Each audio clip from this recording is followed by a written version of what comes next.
Bonjour tout le monde, j'espère que vous allez super bien et donc je vous retrouve aujourd'hui pour vous présenter un petit peu les premières nouveautés que j'ai acquis en 2020.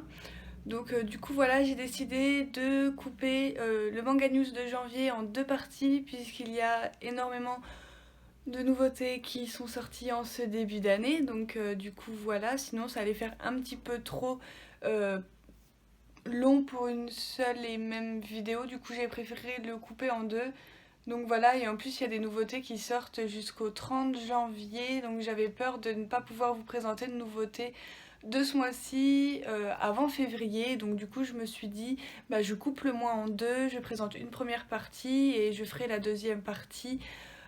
Donc vous l'aurez sûrement début février, puisque comme je l'ai dit, il y a des nouveautés qui vont sortir jusqu'au 30 janvier et après il faut que j'ai le temps de les lire pour pouvoir vous les présenter.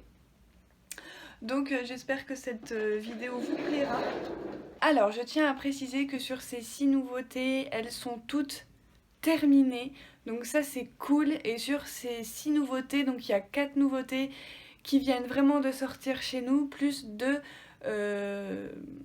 rééditions, on va dire ça comme ça, qui sont ressorties au mois de janvier que j'avais envie de commencer. Donc du coup c'est parti, je vais vous présenter tout ça. Je vais commencer par le premier qui me tombe sous la main et c'est En proie au silence de Akane Torikai aux éditions Akata. Donc ça c'est terminé en 8 tomes et le tome 2 nous paraîtra le 9 avril.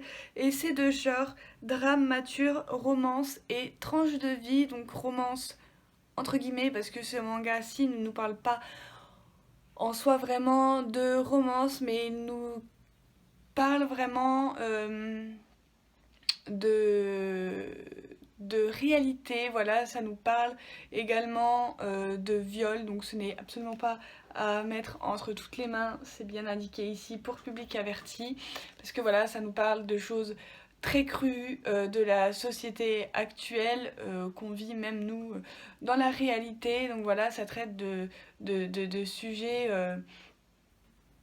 de personnages du quotidien, etc.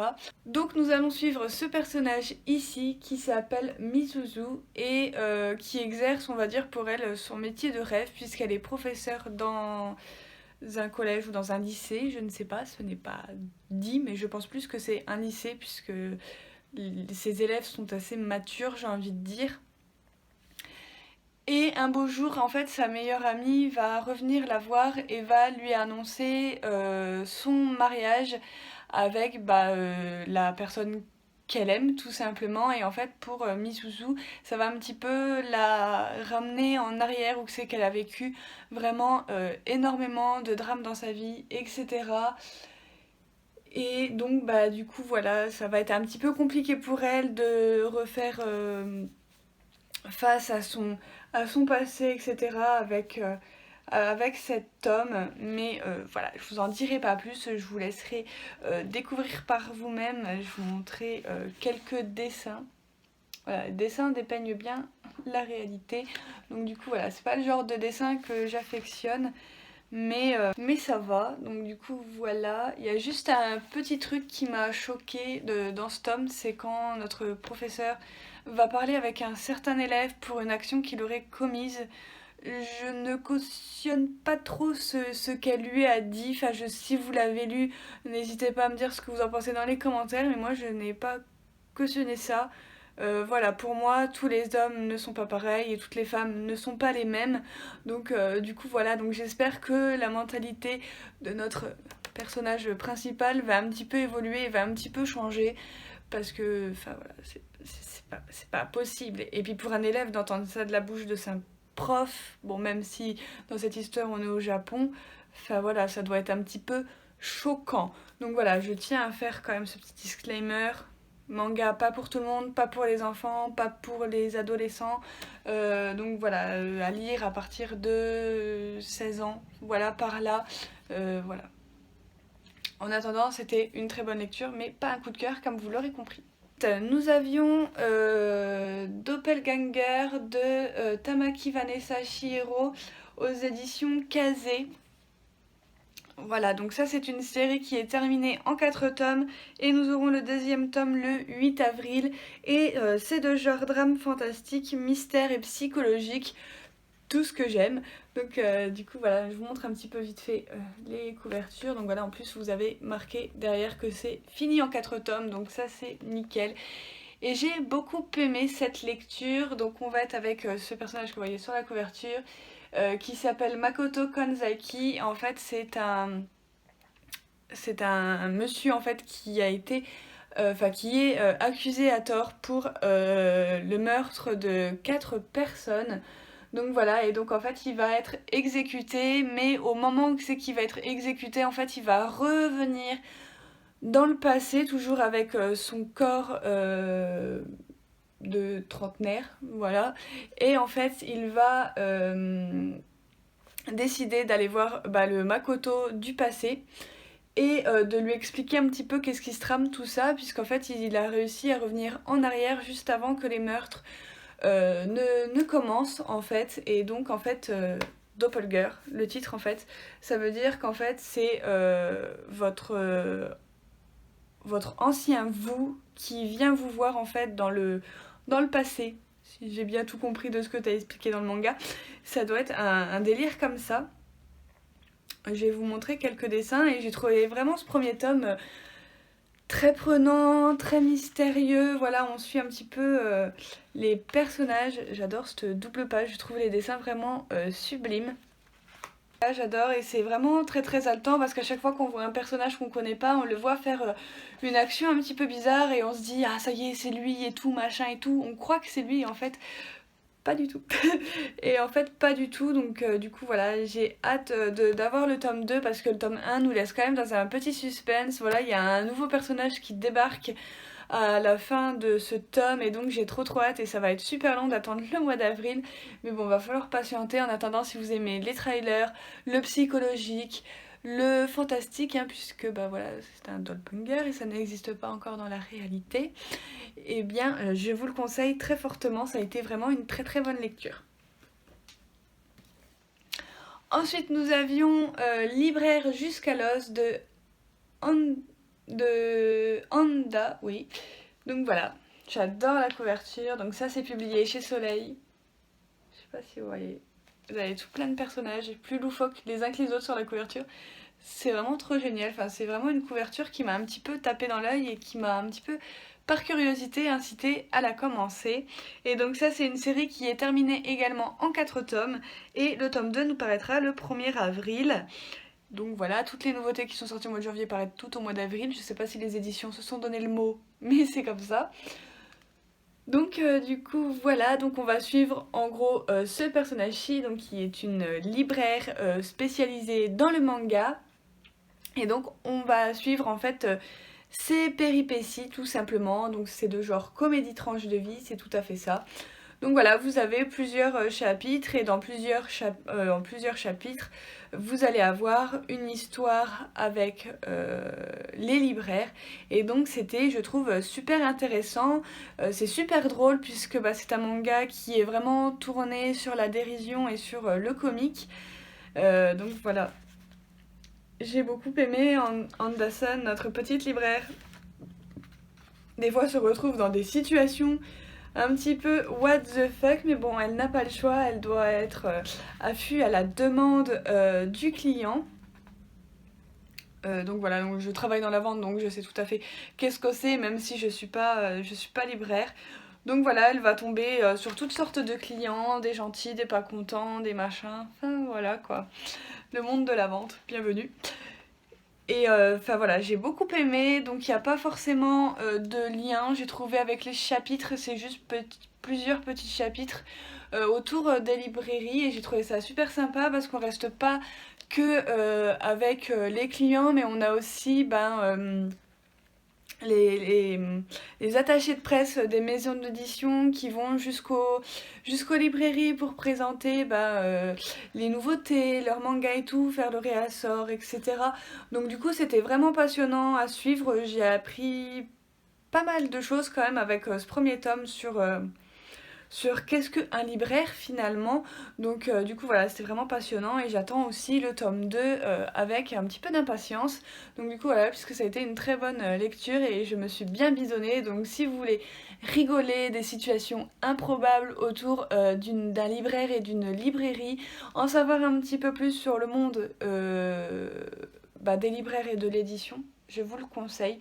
Donc du coup voilà, en plus je pense que ça se passe également à peu près comme ça en France aussi, voilà, je ne pense pas que ce soit si différent que ça du Japon, donc franchement, je vous le conseille. Ensuite, nous avions le manga Le chat aux 7 vies de Gin Shirakawa, c'est aux éditions Glénat. Ça, c'est une série qui sera terminée en 3 tomes et nous aurons le tome 4 pour le 1er avril.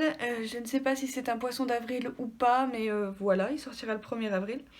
Et c'est de genre comédie, tranche de vie. Donc voilà, c'est une tranche de vie entre des minous, puisque nous allons suivre 2 chats. Donc Nanao et Machi, qui sont 2 chats errants. Du moins, il y en a un qui est un petit peu plus errant que l'autre. Je pense que ça peut se voir à la couverture. Et en fait, ils vivent un petit peu au contact des humains tout de même. Même s'ils détestent les humains au prime abord, voilà, ils les voient un petit peu comme un garde-manger en fait. Mais sans plus. Et un beau jour, ils vont, en fait, ces 2 chats-là que vous voyez ici et ici, vont rencontrer une jeune femme, donc qui est derrière la couverture, qui est celle-ci, qui va un petit peu changer leur existence à tous les deux, puisque ce sont 2 chats errants, donc voilà, ils étaient habitués à vivre dans la rue, et finalement cette jeune femme qui a l'air d'avoir peur des chats d'ailleurs, donc c'est très drôle à certains passages, voilà, ça devient un petit peu comique. Je vous montre quelques dessins. Les dessins franchement sont magnifiques, moi j'adore regarder quand ils font les beaux et tout pour avoir à manger, non mais ça m'a fait trop craquer. Donc, donc du coup voilà, et ouais, cette jeune fille... Cette jeune fille m'a émue à la fin de ce manga. J'ai été chercher le paquet de mouchoirs. Oui, parce que ce manga à la fin, il est très touchant. Il dépeint vraiment beaucoup de réalité. Ça devient... Alors on part vraiment du comique et ça devient très triste et très mélancolique. La fin, j'ai trouvé, si vous l'avez lu, n'hésitez pas à me le dire. Mais... voilà, je vous montre quelques dessins, je vous montre pas la fin parce que la fin, faut vraiment que vous la découvriez par vous-même. Je veux pas vous gâcher le plaisir de découvrir cette série qui pour moi en vaut le coup, et donc du coup ça a été un petit coup de cœur. Voilà, le premier coup de cœur de 2020, ça a été pour celui-ci. J'aurais pas cru, voilà, je m'attendais pas à grand chose quand j'ai pris cette nouveauté, mais aux avis que j'en avais entendus sur YouTube et sur Instagram, ça m'avait donné très envie de le commencer, et au final je ne le regrette absolument pas.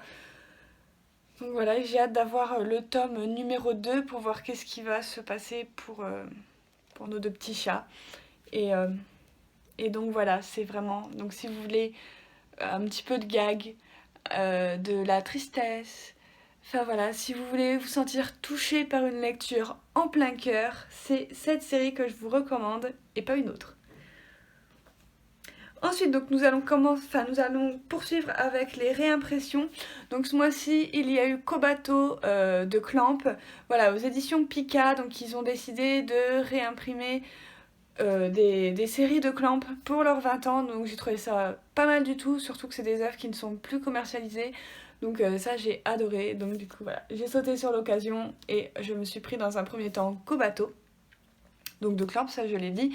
C'est une série qui est terminée en 6 tomes et nous aurons le tome 2 le 18 mars, et c'est de genre comédie fantastique. Donc nous allons suivre cette jeune fille là qui s'appelle Kobato comme le titre, et son petit animal de compagnie, ou c'est une peluche il me semble, je ne sais plus, qui est juste ici et qui s'appelle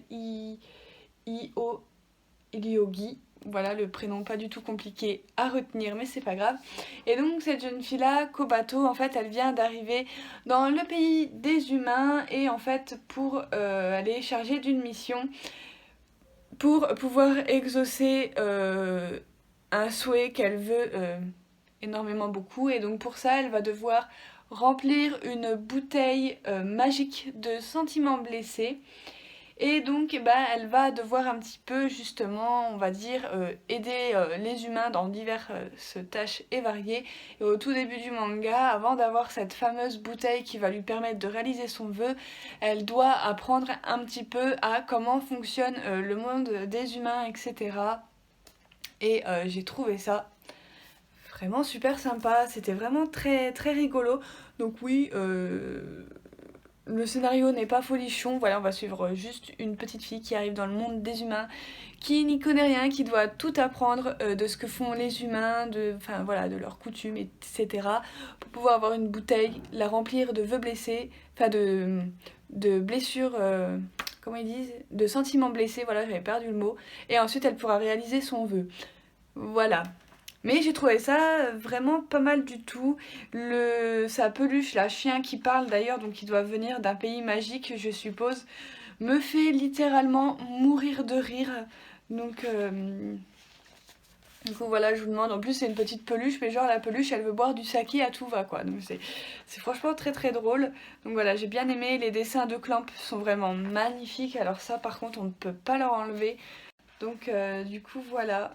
Franchement, j'ai beaucoup aimé ce premier tome. Ça n'a pas été un coup de cœur, mais voilà, j'attends quand même de voir la suite avec impatience. Pour terminer cette vidéo qui n'aura pas été très longue, je l'espère, il s'agit de Chobit, voilà, de Clamp, pourquoi je regarde, voilà, qui a été encore réédité au mois de janvier pour les 20 ans de Pika, donc je ne sais pas s'ils rééditeront d'autres séries qui ont été décommercialisées, mais je l'espère, je croise les doigts. Et donc ça c'est une série qui sera finie en 8 tomes et le tome 2 paraîtra le 18 mars, c'est de genre comédie, drame, romance et science-fiction. Je sais pas si vous vous souvenez mais j'avais trouvé d'occasion la version de luxe, mais finalement la version de luxe, j'ai toujours un petit peu eu peur de les lire parce qu'en fait à chaque fois que j'ouvrais le livre, en fait le bouquin faisait crack et c'était pas du tout simple de lire avec ce genre de livre, c'était une couverture vraiment rigide, toute dure, etc. Et je trouve ça moyen pour apprécier bien sa lecture. Enfin voilà, donc du coup en fait je me suis débarrassée de l'édition de luxe, voilà, je l'ai revendue.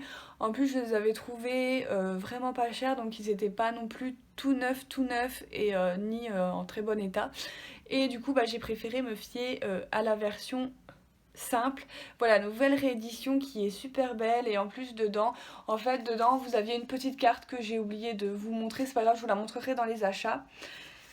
Mais voilà, sachez que ça ne change rien de la version de luxe puisqu'il y a les mêmes pages couleurs.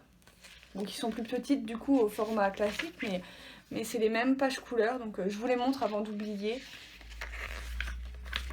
Mais voilà, il y a exactement les mêmes pages couleurs dans la version double que dans cette version ici. Donc voilà, vous pouvez très bien acheter cette version, elle est amplement suffisante. Et donc du coup j'ai pu commencer ma série pour le coup du coup. Donc du coup voilà, et j'étais très contente, c'était un manga que j'ai vu en anime il y a fort longtemps et que j'avais beaucoup aimé.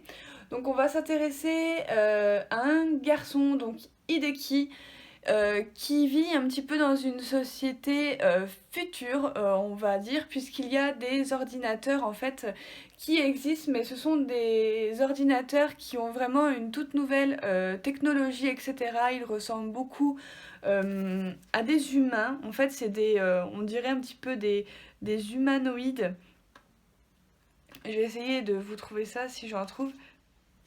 Vous voyez, ça ressemble un petit peu à ça. Donc ça, c'est l'ordinateur format poche.